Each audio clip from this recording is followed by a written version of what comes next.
Who were the Jaredites?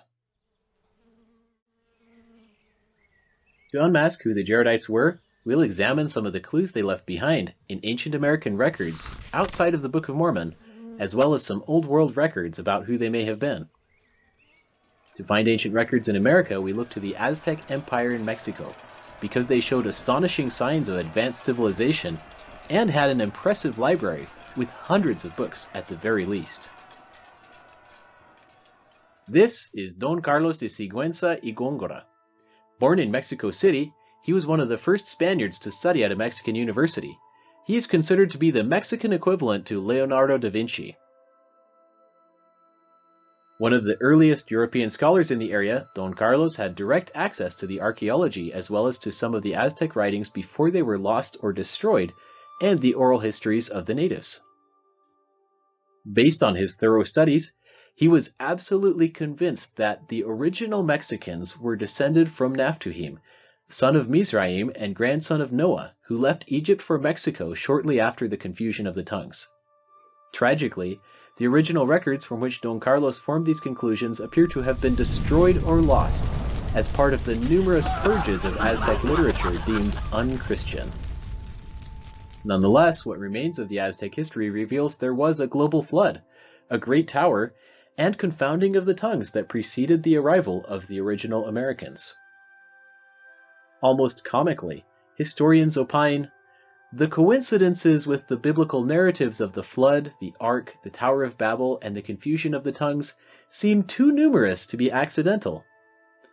Some of the friars even invented a story about a saint from the Old World visiting the forebears of the Aztecs to introduce these elements into their history. But Don Carlos was not alone in his views. Andrés de Olmos, a Franciscan friar, historian Diego Duran, Fernando de Alba Cortés Ixtlilxochitl, and Juana Inés de la Cruz all reached similar conclusions about the first Americans as told by the Aztecs and written in their books, even though some of them were actively skeptical of these findings, because of their similarity to Christianity. From their statements, we infer that the Olmecs, who would have been the earliest Americans, were the Naphtuhim. In the Old World, Flavius Josephus calls the Naphtuhim the Nedim, one of the sons of Mizraim, a son of Ham. Of him and several of his brothers he says, "We know nothing of them besides their names," speculating that the tribe of Naphtuhim, along with the tribes of several of his brothers, were destroyed in the Ethiopic War. At any rate, what is believed about them in the Old World is that they essentially disappeared at or before that time. But this name Nedim or Naphtuhim has some interesting etymology. The following possible origins have been proposed. Nedim can mean to shake, sift, or sieve, or to wander or roam. This might explain in part why no one seemed to notice at first that some of them were missing. Nofet or Nefet can mean northern, in the borders or coastal, to shake to pieces, or honeycomb. Notably, both of these etymologies share the meaning to shake, which has a dependent meaning of honeycomb, denoting the process of extracting a flow of honey from the comb by shaking it vigorously. Another word that has been associated is pata, which means to open or speak, or to loose as in loose one's tongue, or to engrave. Another is nafak, which means to breathe or blow out, scatter, or kindle a fire.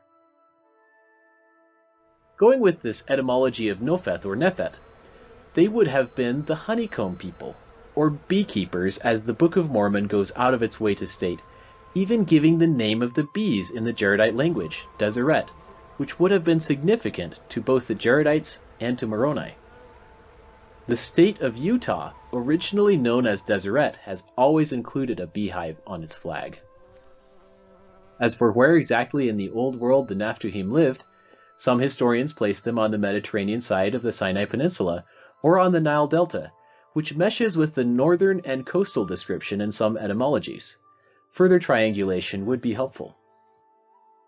But if you could have been there at Tenochtitlan in 1519 when the conquistadors arrived, and could go to the library of Montezuma, I think it is highly likely it would have contained records that prove that the original Americans had an account of a great flood that covered the entire world, where a handful of people were saved by building an ark, and that they came from a very tall tower where the languages were confounded, which is exactly what the Book of Mormon teaches about the Jaredites.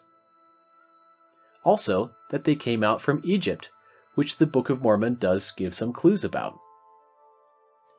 That they were definitely the Naphtuhim, who were beekeepers.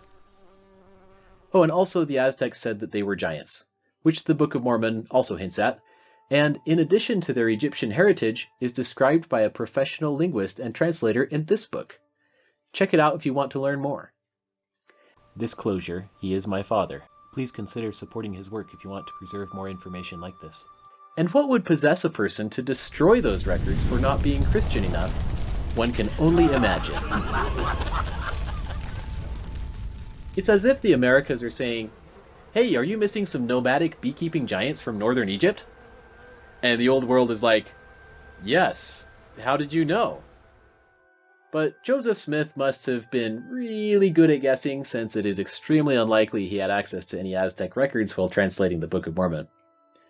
As long as we're looking at a map, the scriptures describe the Valley of Nimrod as being northward from where the Jaredites originated, and there is a sea in the wilderness that the Jaredites built barges to cross, as well as a mountain of exceeding height where the brother of Jared met with the Lord. The brother of Jared also commanded a mountain to move out of its place, and it moved. These accounts are so epic that Moroni, as he is wandering in the wilderness after his civilization was destroyed, recounts these faith-filled deeds in his abridgment of the Record of Ether. It's a lot to think about. How will you exercise faith as the greatest Jaredites did? Even though historians in the Old World managed to misplace entire nations, and conquerors in the New World misplaced entire histories, God knows where all of his children are and were, and he does not lose track of any of them. This quote from Ammon sums it up well. "Now, my brethren, we see that God is mindful of every people, whatsoever land they may be in. Yea, he numbereth his people, and his bowels of mercy are over all the earth. Now this is my joy and my great thanksgiving. Yea, and I will give thanks unto my God forever. Amen." Until next time.